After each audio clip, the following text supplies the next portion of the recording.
রাসূল সাল্লাল্লাহু আলাইহি ওয়াসাল্লামের দুই কন্যা উম্মে কুলসুম এবং রুকায়া, এই দুই কন্যাকে আবু লাহাবের দুই পুত্র ইসলাম নবুয়তের পূর্বে বিবাহ করেছিলেন। তখন নবী কিন্তু নবী হন নাই,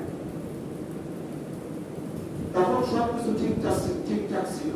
যতক্ষণ তিনি ওহীর বাণী শোনান নাই ততক্ষণ আরবের মক্কার মানুষের কাছে নবীজি ভালো ছিল না খারাপ ছিল? ভালো ছিল।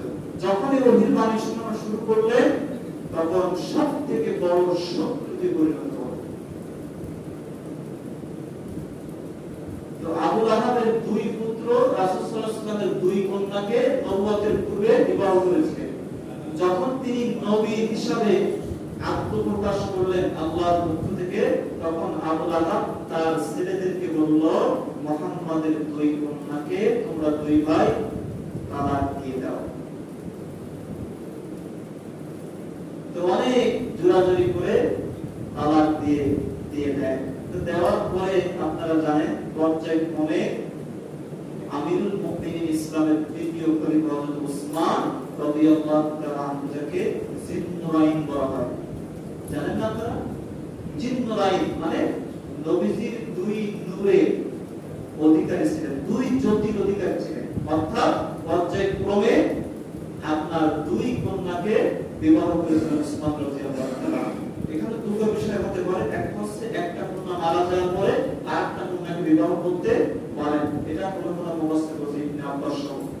আর আরেকটা বিষয় হতে পারে তৎকালীন সময়ে দুই বোনকে একত্রে বিবাহ করা জায়েজ ছিল। দুটোর একটা মত, আল্লাহু আ'লাম, আল্লাহ ভালো জানেন। তাহলে ইসলাম প্রচারের কারণে নিজের পুত্রবধূদেরকে কি করলেন? পৃথক করে দিলেন, ছেলেদেরকে বাধ্য করলেন যে তাদেরকে তালাক দিয়ে দাও।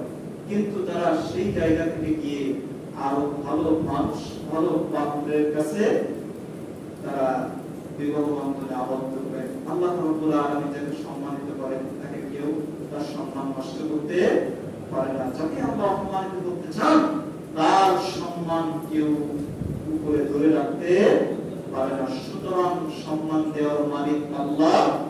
একটা মানুষকে আপনার অসম্মানিত করার মালিকও আল্লাহ। সম্মানিত হাজিরিন, রাসূল সাল্লাল্লাহু আলাইহি ওয়াসাল্লাম তিনি যখন পথ চলতেন, তো পথ চলতে গেলে আবু লাহাব কি করত?